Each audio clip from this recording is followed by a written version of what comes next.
धनुष को उठाने में लग गई, लेकिन किसी ने वो धनुष उठा नहीं पाया। और शंका वाली बात ये है दादा कि 10,000 राजा, ठीक, और 10,000 राजाओं के दुद्ध हाथ, तो हाथ कितने हुए बोलो? 20,000। हाथ कितने हुए? 20,000। अब सोचने वाली बात ये है कि तो का धनुष इतना बड़ा हो तो जो 20,000 राजा इकट्ठे लग गए, वो 10,000 राजा इकट्ठे लग गए धनुष उठान। और बाई चांस मान लियो कि 10,000 राजा धनुष उठाए लेते तो सीता को नन्नो नन्नो काट के ले जाते। हाँ, तो सब ब्याह करते कि नहीं करते? 10,000 राजा अगर धनुष उठाए लेते मान लो, तो फिर वे सीता के संग सब ब्याह करते कि नहीं करते? तो देखिए इस चौपाई में, ये चौपाई स्पष्ट कह रही है, समय तो नहीं है ना, आपको बहुत विस्तार से बताते कि भूप शेष 10 एकई 12 और लगे उठावन टरई न टारा। बात उस समय की है, एक बार सहस्राबाहु अर्जुन, उसकी भुजाएं थी 1000। शेष माने होता 1000। भूप शेष 10 एकई 12, सहस्राबाहु अर्जुन, उसकी 1000 भुजाएं थी। तो महाराज एक बार रावण जो था धनुष लेकर के आ रहा था, यही शिव जी का, रास्ते में रावण को लगाई लघुशंका। तो लघुशंका जब लगी तो रावण ने सोचा कि धनुष यहीं रख दिया, लघुशंका कर ले जाके। धनुष वहीं रख दिया, रावण लघुशंका करने चला गया। बड़े ध्यान से सुन लेना, संक्षेप में बता रहे हैं। चला गया। अब रावण लौट के आया, धनुष उठाने लगा, धनुष उठा नहीं, ताकत लगाई धनुष नहीं उठो, और ताकत लगाई धनुष नहीं उठो। तो रावण सोचने लगो धनुष ही उठ नहीं रहो, बड़ी दिक्कत है, कैसे इसको ले जाए। तब तक सहस्राबाहु अर्जुन आ गया, उसकी 1000 भुजाएं थी। तो रावण ने सहस्राबाहु अर्जुन से कहा, भैया ये धनुष मुझसे उठ नहीं रहा है, ऐसा करो इस धनुष में थोड़ा सी मदद कर दो, धनुष उठवा दो। तो सहस्राबाहु अर्जुन ने अपनी 1000 भुजाएं लगाई, धनुष उठाने लगा तो बाहु ने नहीं उठाए। सहस्राबाहु अर्जुन ने अपनी 1000 भुजाओं से भी उस धनुष को नहीं उठा पाया। तो ये चौपाई स्पष्ट कह रही है कि भूप सहस यानी सहस्राबाहु अर्जुन की 1000 भुजाएं थी। जब सहस्राबाहु अर्जुन ने धनुष नहीं उठा पाओ तो भूप सहस 10 माने 10, रावण के शीश कितने थे बोलो? 10। तो भूप सहस 10 एकई 12 और लगे उठावन टरई न टारा। सहस्राबाहु अर्जुन और दशानंद रावण जब ऐसे वीर योद्धा बलधारी जब धनुष को नहीं उठाए पाए तो राजा महाराजा तो वही तो बहुत पावनो जो तुम तो धनुष उठाए पाओ, तो नाक ना कटा चुप बैठे रहो। तो ये चौपाई ये बात कह रही है।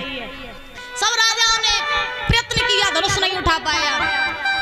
दशरथ जी, वो जनक जी ने देखा कि मुझे ऐसा लगता है कि अब इस सभा में कोई ऐसा वीर नहीं है जो धनुष को उठा ले, उसकी प्रत्यंचा चढ़ा ले और सीता के साथ विवाह कर ले। जनक के मन में संताप हो गया, अब ऐसा लगता है मेरी सीता कुंवारी रह जाएंगी। तो जनक ने कहा, मुझे ऐसा लगता है कि धरती वीरों से खाली हो गई है, इस पृथ्वी पर कोई ऐसा माई का लाल नहीं है जो उस धनुष को उठा ले और उसकी प्रत्यंचा चढ़ा ले। अब जो जनक जी ने कही कि धरती वीरों से खाली हो गई, तो लक्ष्मण जी बैठे रहे। लक्ष्मण जी उठे, लक्ष्मण जी ने कहा, हे जनक, जहाँ बैठे हो वहीं बैठ जाओ। जिस सभा में सूरवंशी राजा राम बैठे हो, जिस सभा में वीर योद्धा बलधारी मेरा भाई बैठा हो, और उसके सामने तुम ये कह रहे हो कि धरती वीरों से खाली हो गई है। छोटे मोटे राजा महाराजा उठे, वीर योद्धा तो भी बैठा है। और रही बात धरती के वीरों की, तो सुनो, मेरा अगर बस चले, अगर मेरे गुरु की, मेरे भाई की आज्ञा होवे, तो इस पूरी ब्रह्मांड को कच्चे घड़े की समान उठा करके ऐसे पटके जो पूरी पृथ्वी का विनाश हो जाए।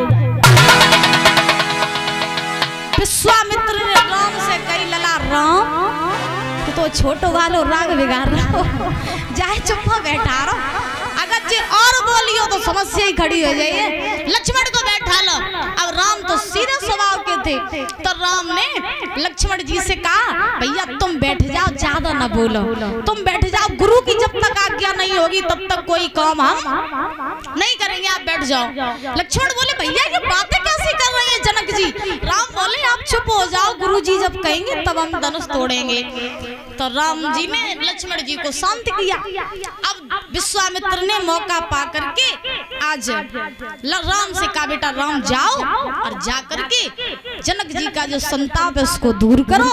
राम ने गुरु के चरण छुए, चले, धनुष को प्रणाम किया, परिक्रमा करके आज राम जी ने जिस समय वो धनुष उठाया, परीक्षित जी, राम जी ने जिस समय वो धनुष उठाया तो उस सभा में बैठे हुए लोगों ने ये जान ही नहीं पाया कि कब धनुष उठाया कब धनुष टूट गया। प्रमाण ये मिला है कि लेत चढ़ावत और खेचत गाड़े और काऊ न लखा दे सब ठाड़े,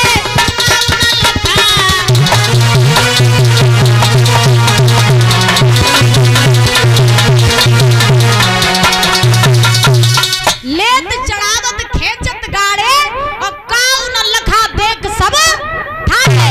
जैसे ही राम ने धनुष उठाया काऊ ने नहीं देख पाओ, धनुष उठाए के प्रतंच चढ़ा के 20 से 2 खंड कर दिए। रामचंद्र भगवान की।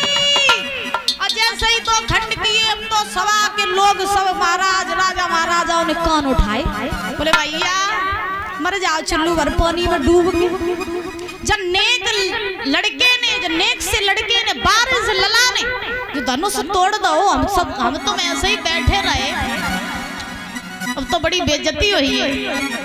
सो एक बोलो राजा चिंता ना